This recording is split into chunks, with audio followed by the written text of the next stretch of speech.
Hola, hola, ¿cómo están? Aquí Matías Wizard en el podcast Más allá de la otra orilla.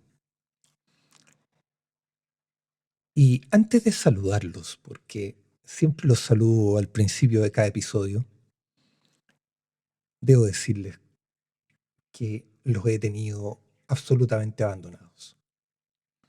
Estaba viendo la fecha y el último episodio del podcast, de este podcast en particular, lo grabé el 8 de enero. Y lo más seguro es que lo haya publicado a eso del 9. Si es que no recordé, no lo he verificado y no lo voy a verificar tampoco. Así que les pido mis disculpas porque han sido semanas intensas. He tenido mucho que resolver en términos generales. Así que eso por un lado, y ahora sí los saludo. Bueno, muchas gracias por estar acá compartiendo conmigo este espacio de desahogo y este espacio de escuchar a alguien que se desquita contra el micrófono. Han pasado algunas cosas, tal como les estaba mencionando, y voy a empezar a contárselas, obviamente. Bueno, lo primero ha sido que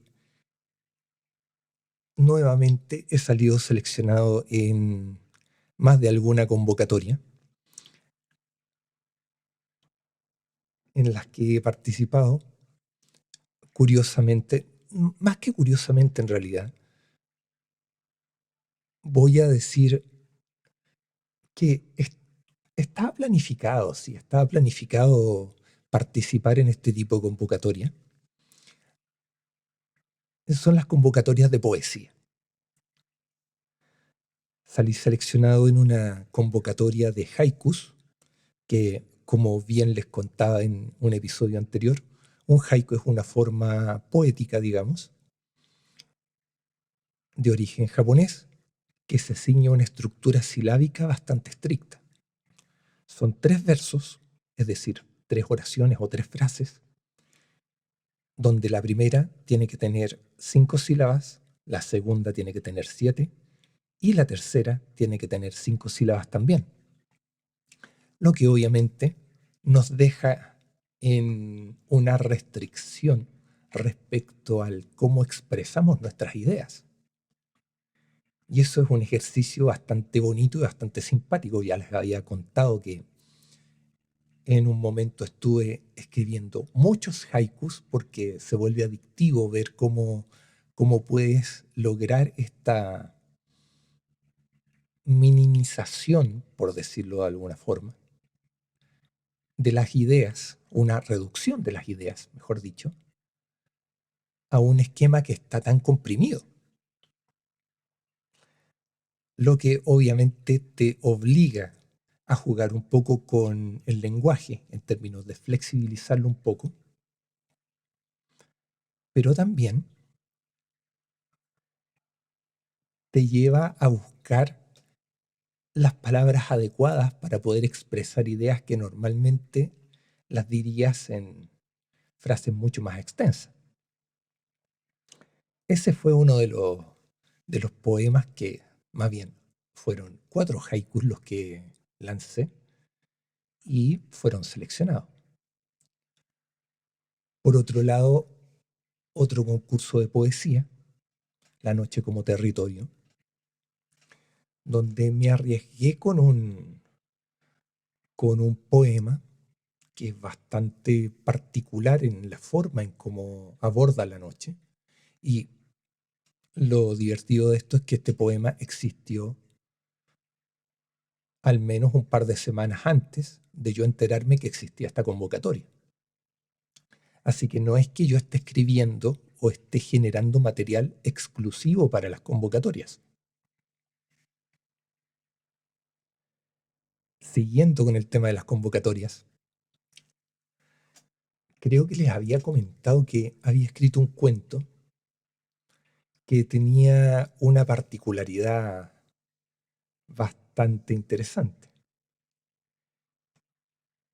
que todo el rato tú lees el cuento pensando que es una historia romántica, hasta llegar al final. Acá le estoy mandando un spoiler, pero del tamaño de un buque. O sea, le estoy casi contando el cuento. Y lo divertido de esto es que,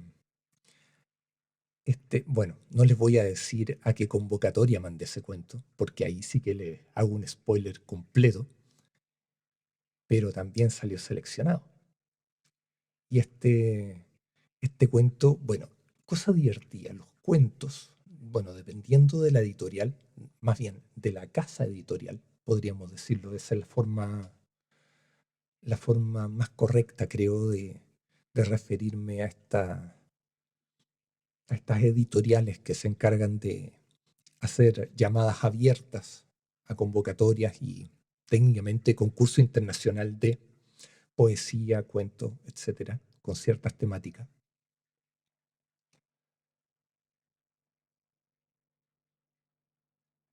La gracia de esta casa editorial en particular, que además está separada en varias otras editoriales, que aborda cada una de ellas cierta temática o cierta línea literaria en específico.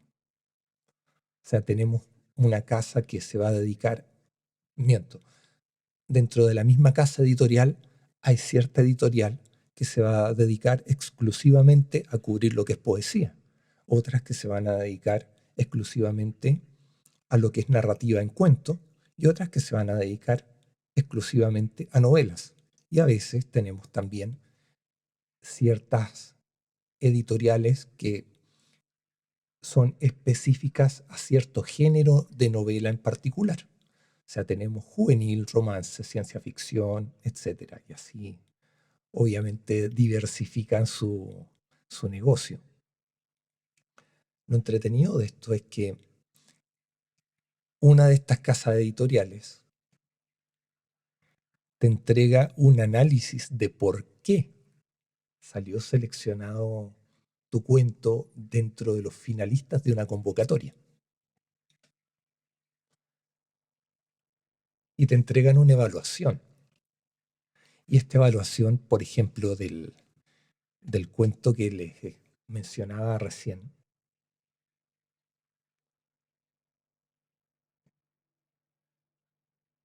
esta evaluación fue estoy revisando el correo, les voy a compartir solamente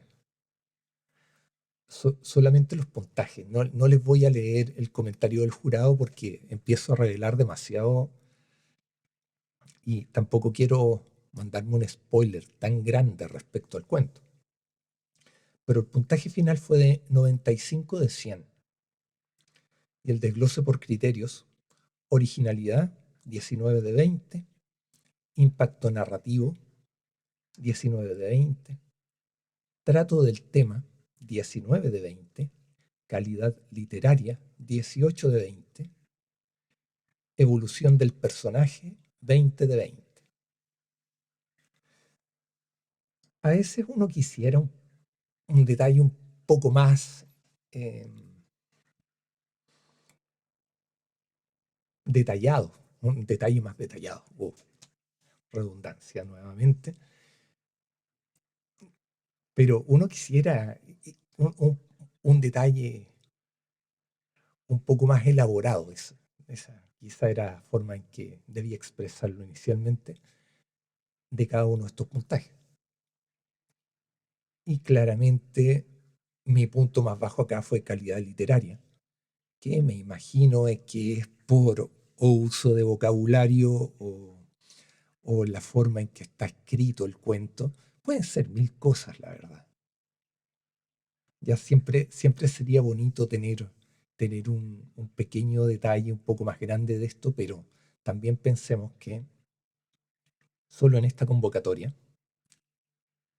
recibieron 1.257 cuentos, de los cuales seleccionaron 71. Y si uno saca la proporción,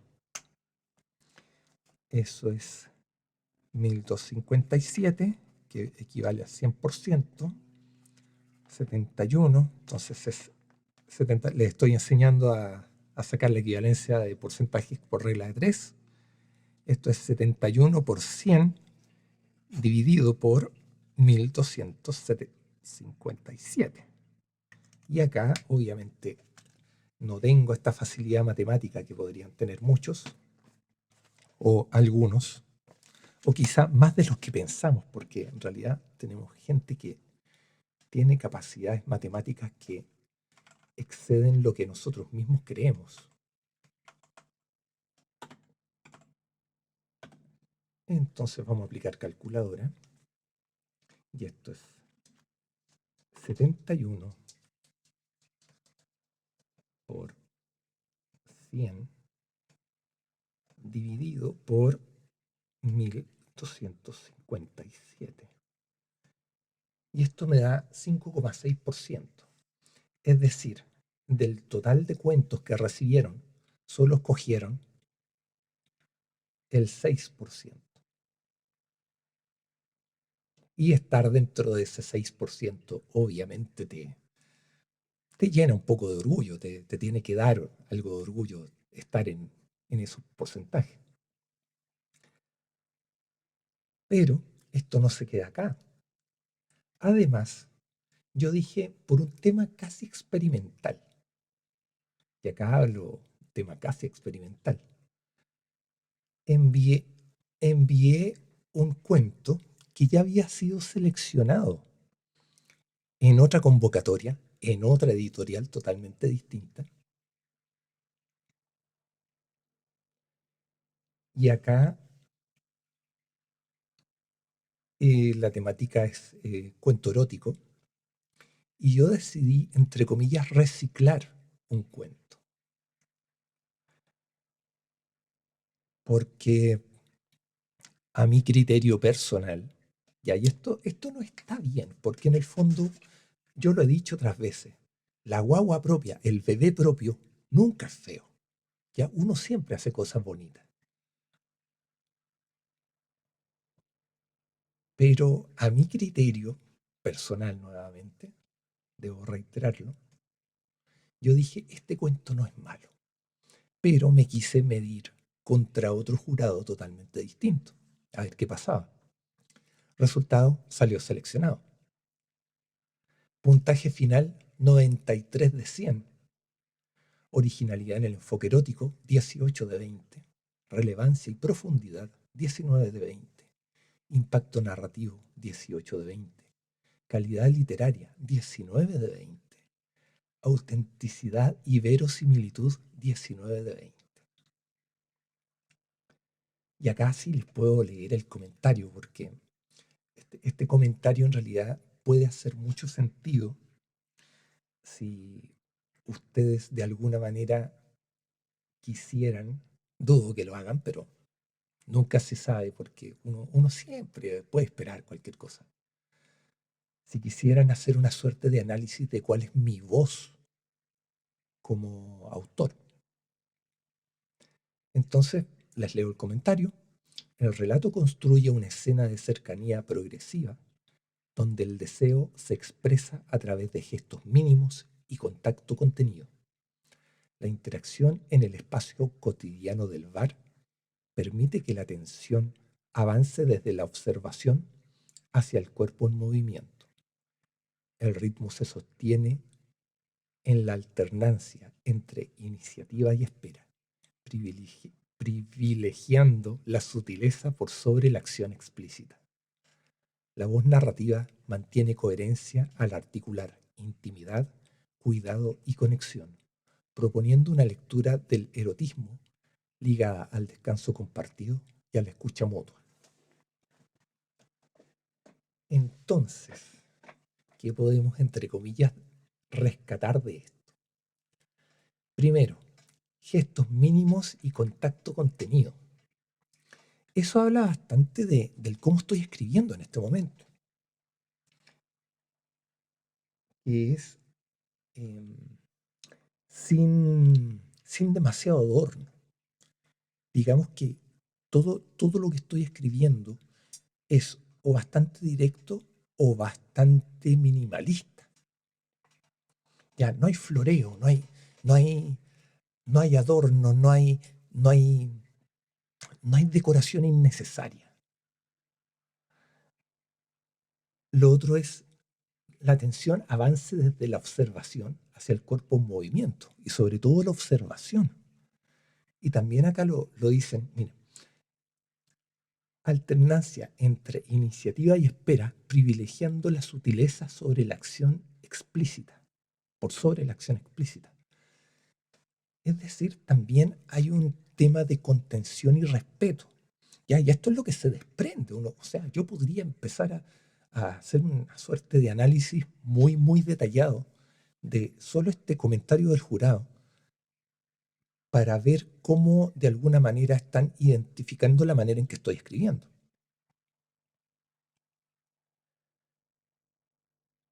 Y este tiene un porcentaje bastante más bajo porque recibieron 1034 cuentos y seleccionaron 28 finalistas. Entonces es 28% dividido por 1034. Y esto me da 2,7%. O sea, cerca de un 3% de los cuentos que llegaron fueron los que fueron seleccionados. Y estoy en ese 3%. Es decir,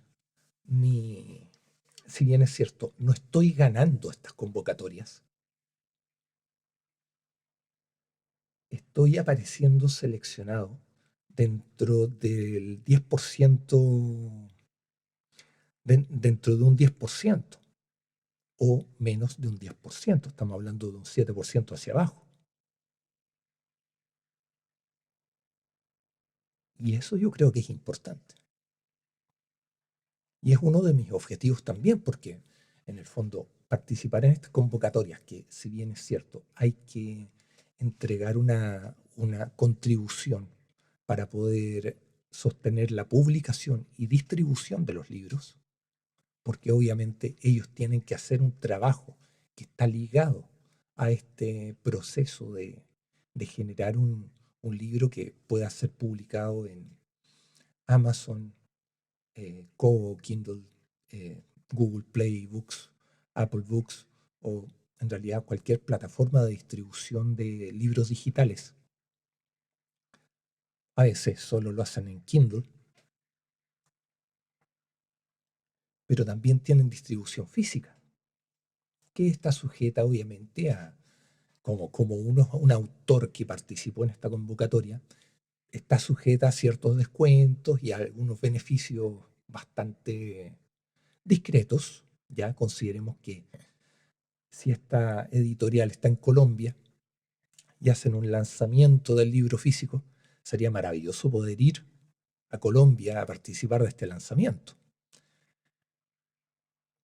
La pregunta es si va a estar justificado porque obviamente es un viaje que me va a salir infinitamente más caro, no infinitamente más caro, pero bastante más caro que adquirir los libros desde acá.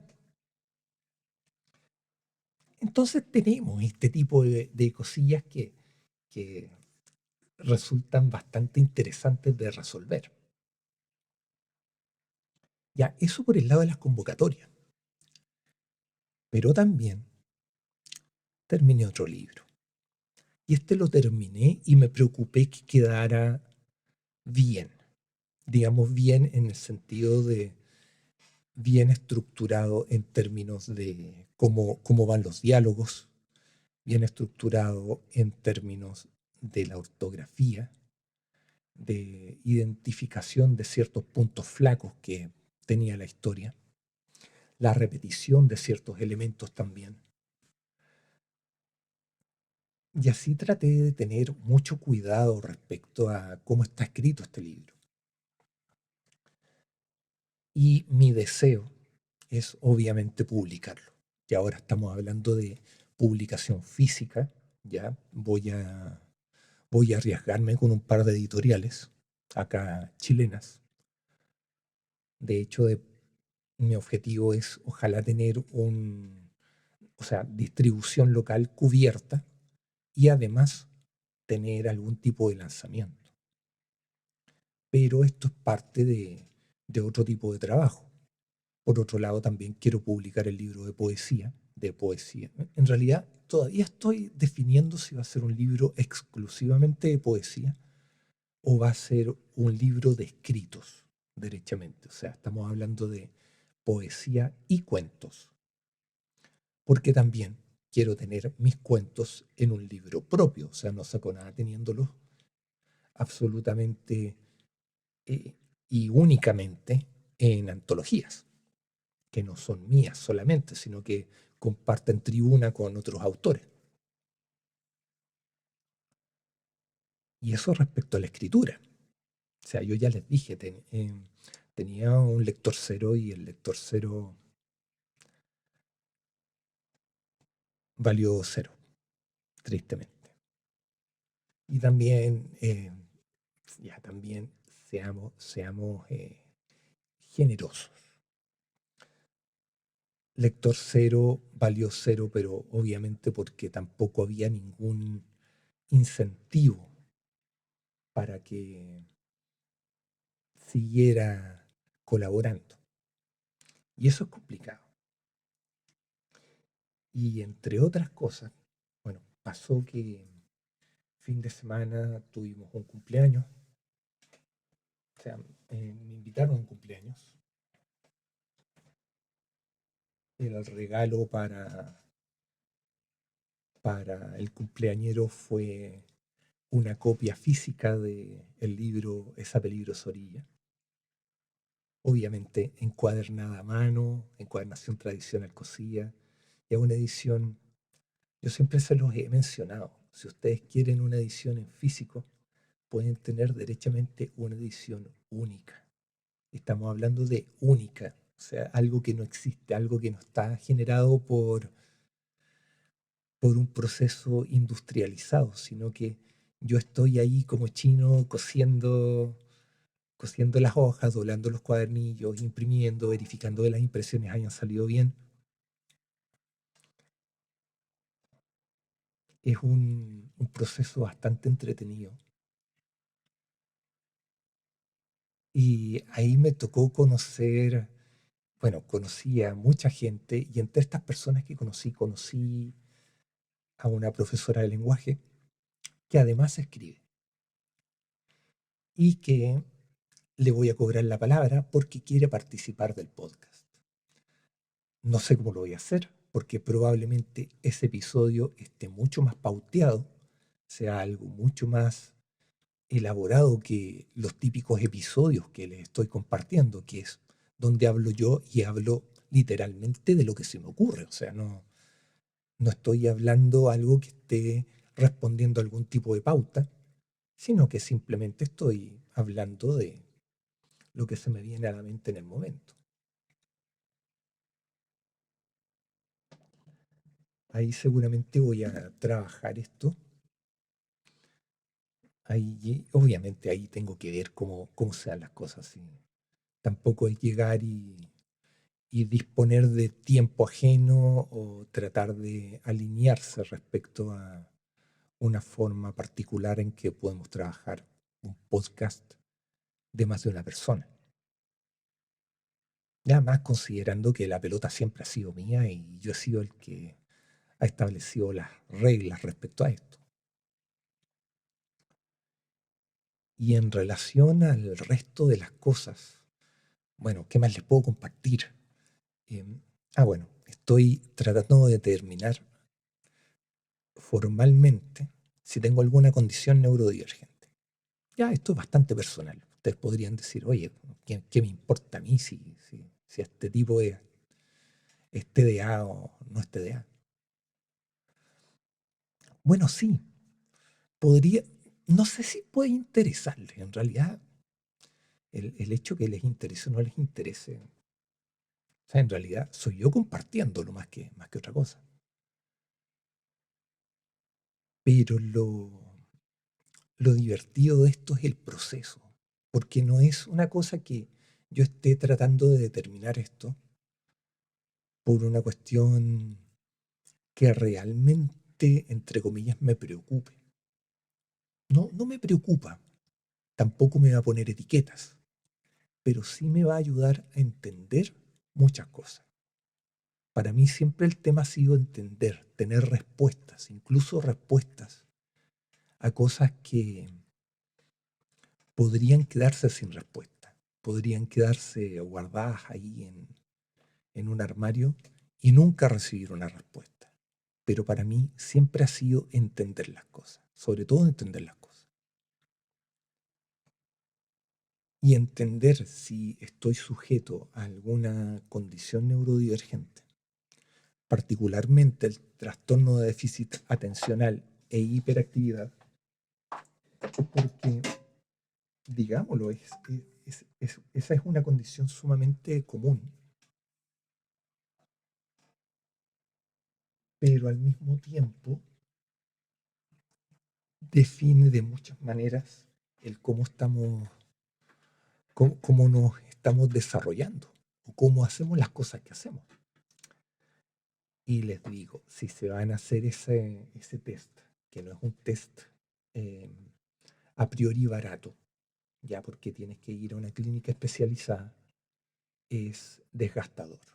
Es una cosa que te va a tomar tiempo, no va a salir barato, lo primero. O sea, digamos que tristemente el conocimiento no es una cosa que salga barata. Y lo otro es que es desgastador. O sea, estamos hablando de una parrilla de pruebas que normalmente hacen que uno esté mucho rato ahí pegado haciendo cosas y de esas cosas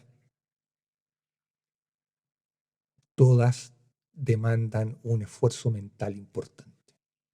Y este esfuerzo mental tristemente lo termina pagando uno llegando en calidad de estropajo a la casa de vuelta sin ganas de hacer nada. ¿Por qué? Porque toda la energía se te fue respondiendo a un test. Y acá no les voy a dar spoilers de qué se trata. Me trabé, perdón. No les voy a dar spoilers de qué se tratan estos tests, porque, bueno, primero, lo pueden encontrar en cualquier lado. Y lo segundo es que la idea es que lleguen, o sea, si se van a enfrentar a esto, lleguen sin ningún tipo de predisposición o preparación para, para enfrentar esto. Pero sí sepan que es un proceso intenso y puede ser desgastador. Así que, bueno, chicos y chicas, les agradezco haber compartido conmigo. Espero no perderme tantos días en los próximos episodios. Como siempre, los dejo invitados a que me sigan en Instagram. Me pueden encontrar como Matías Boizard. Pueden también seguir este podcast bueno, está en Spotify, no hay otra plataforma en la que esté presente. Me encantaría que estuviera en otras plataformas, pero no es así. Así que nada que hacer en ese sentido. Y bueno, eso pues. Muchas gracias. Nos estamos escuchando en la próxima. Gracias por su tiempo. Y eso sería. Chau, chau.